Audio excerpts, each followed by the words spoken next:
로마서 12장부터 16장에서는 성도 되어진 우리가 하나님을 위하여 어떻게 살아야 하는지에 대한 실천적인 부분을, 윤리적인 부분을 다루고 있습니다. 12장은 성도들과 교회와의 관계, 교회를 위해서 성도들이 어떻게 섬겨야 하는지에 대한 부분들을 나누었고, 또 이제는 성도들이 다른 성도들에 대해서 어떻게 해야 하는지에 대한 부분들을 오늘 본문을 통해서 우리가 함께 살펴보게 됩니다. 먼저는 9절부터 16절에는 성도들이 다른 지체들과의 관계에서 어떻게 해야 하는지를 분명하게 사도 바울은 권면하고 있습니다. 사랑에는 거짓이 없나니 악을 미워하고 선에 속하라.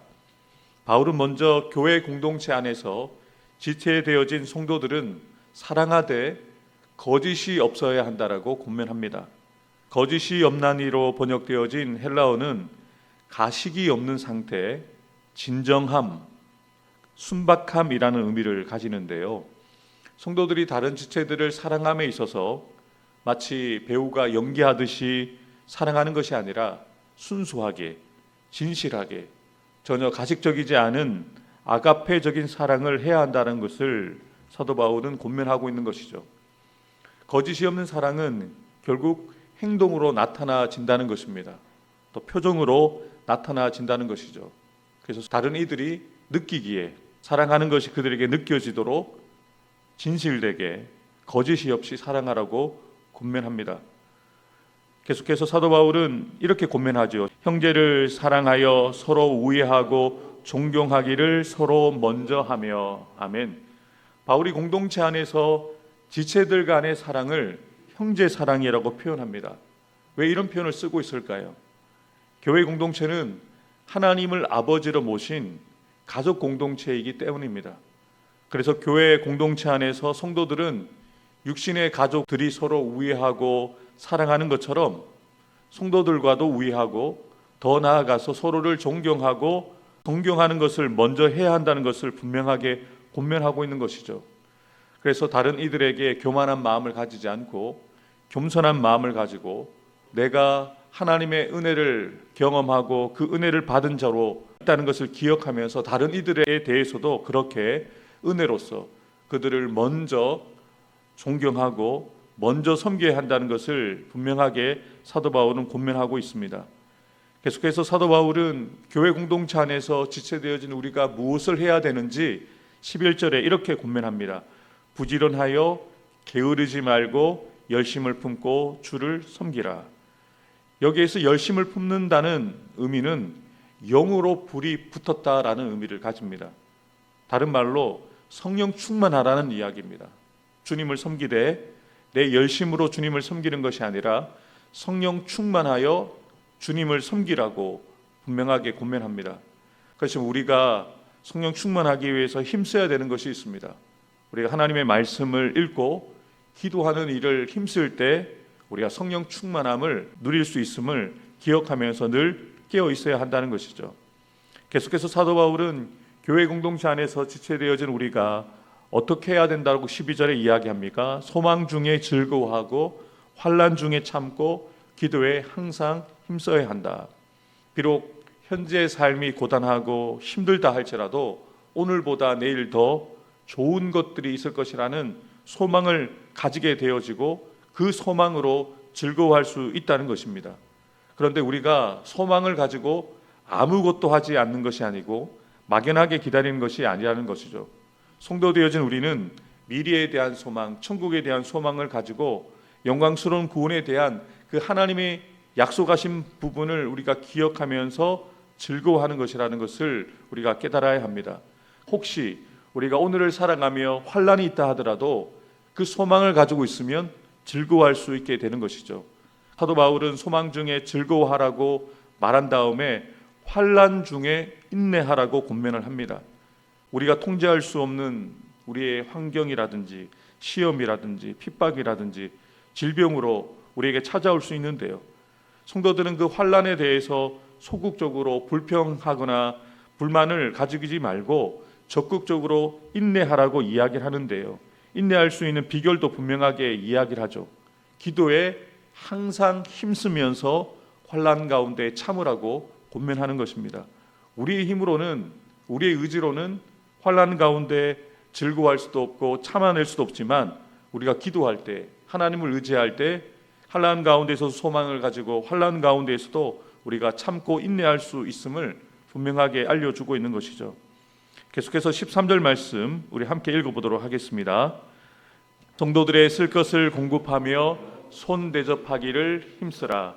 사도 바울은 구체적으로 성도들의 그 사랑을 이렇게 나타내라고 분명하게 이야기합니다.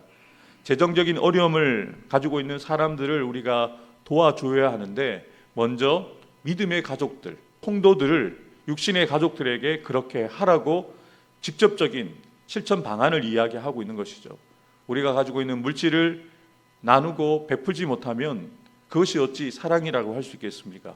어려움을 당하고 있는 자들에게 실제적인 도움을 주라는 것입니다. 그들이 필요로 하는 것을 가식적인 사랑이 아니라 실제적인 사랑으로, 거짓이 없는 사랑으로 그들에게 물질로 나누고 베푸는 삶을 살라고 분명하게 권면합니다. 그러면서 15절과 16절에 이렇게 이야기를 하죠. 즐거워하는 자들과 함께 즐거워하고 우는 자들과 함께 울라. 서로 마음을 같이하며 높은 데 마음을 두지 말고 도리어 낮은 데 체하며 스스로 지혜 있는 채 하지 말라. 바울은 교회 공동체가 어떠한 공동체가 되어야 하는지를 분명하게 알려줍니다. 즐거워하는 자들과 즐거워하고 우는 자들과 함께 우는 공동체, 이것이 교회라는 것이죠. 아픔이 있는 자들의 그 아픔을 함께 공감해주고 눈물을 닦아주고, 그들이 어려움 가운데 있다면, 힘든 가운데 있다면 그들의 실제적인 그 필요를 채워줄 수 있는 공동체가 바로 교회 공동체라는 것이죠. 그러기 위해서 서로 마음을 같이 하기 위해서는 높은 데 마음을 두지 않고 우리가 낮은 마음을 갖는 것입니다. 스스로 지혜 있는 채 하지 말고 겸손한 마음을 가지고 다른 이들을 대할 때 그렇게 할 수 있다는 거죠.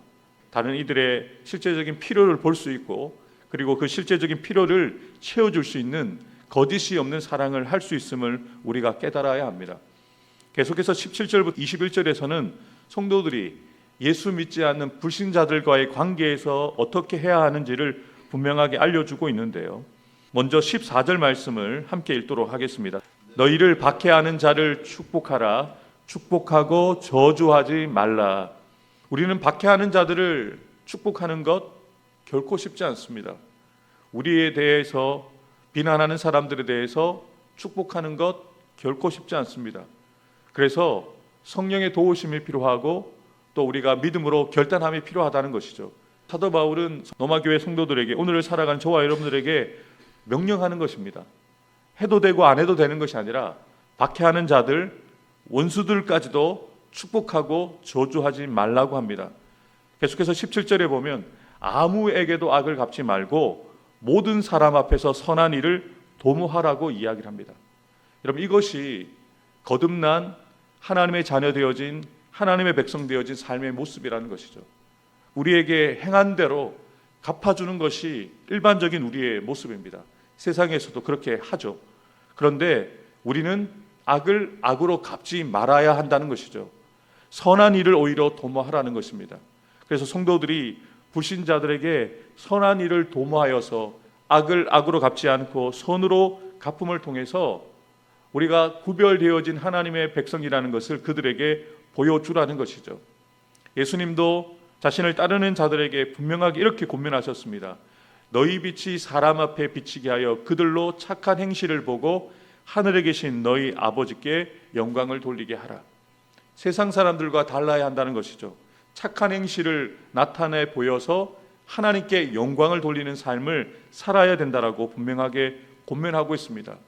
사도 바울은 본문에서 계속해서 이렇게 우리에게 권면합니다. 우리 18절 말씀 함께 읽도록 하겠습니다. 할 수 있거든 너희로서는 모든 사람과 더불어 화목하라. 아멘. 이 말씀이 저와 여러분들의 인간관계의 목표가 되었으면 좋겠습니다. 여러분들에게 불편한 사람이 아무도 없어야 되는 거죠. 모든 사람과 더불어 화목하라.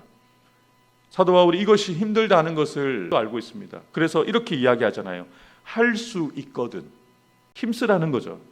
쉽지 않은 일이지만 우리가 하나님의 백성으로서, 하나님의 자녀로서 모든 사람들과 더불어 화목할 수 있도록 힘써야 된다는 것을 분명하게 이야기하는 것이죠. 그래서 우리는 불신자들과 화목하기 위해서 우리가 가지고 있는 이 복음의 진리, 예수 그리스도에 대한 이 헌신의 마음을 가지고 그들을 대할 때에야 그들과 화목할 수가 있는 것이죠. 그래서 사도 바울이 이야기한 것처럼 모든 사람들과 더불어 화목할 수 있는 그 이유를 분명하게 사도 바울이 이야기합니다. 19절에 그 원수를 갚는 것이 우리에게 있지 않고 하나님께 있다는 것이죠. 그래서 우리는 그냥 우리가 받은 은혜와 그 사랑으로 그들에게 선으로 악을 갚는 것이죠. 그래서 하나님의 백성답게 살아가는 삶을 그들에게 나타내 보여야 된다는 것을 분명하게 이야기를 합니다. 그러면서 쉽지 않은 도전인데요, 우리가 원수에 대해서 우리를 핍박하는 자들에게 어떻게 해야 되는지에 대해서 분명하게 이야기를 합니다. 내 원수가 줄이거든 먹이고 목마르거든 마시게 하라. 그리함으로 내가 숯불을 머리에 쌓아 놓으리라. 악에게 지지 말고 선으로 악을 이기라. 아멘. 원수가 줄이거든 먹이고 목마르거든 마시게 하라.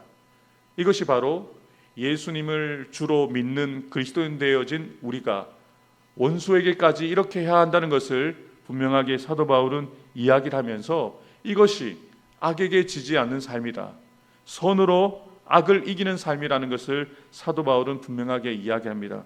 사랑하는 성도 여러분, 오늘 우리가 이 땅을 살아가는 것, 우리의 뜻을 이루는 것이 아니라 하나님의 뜻을 이루어 드리는 삶을 살아가기 위해서 우리는 이 새벽을 깨우고 하루를 시작합니다. 하나님께서 사도 바울을 통해서 우리에게 주신 말씀대로 먼저는 지체되어진 성도들을 사랑하는 것이죠. 더 나아가서 원수까지도 세상에 있는 모든 사람들과 더불어 화목하며 그들을 사랑하는 것이 우리의 오늘 하루의 목표가 될 것입니다.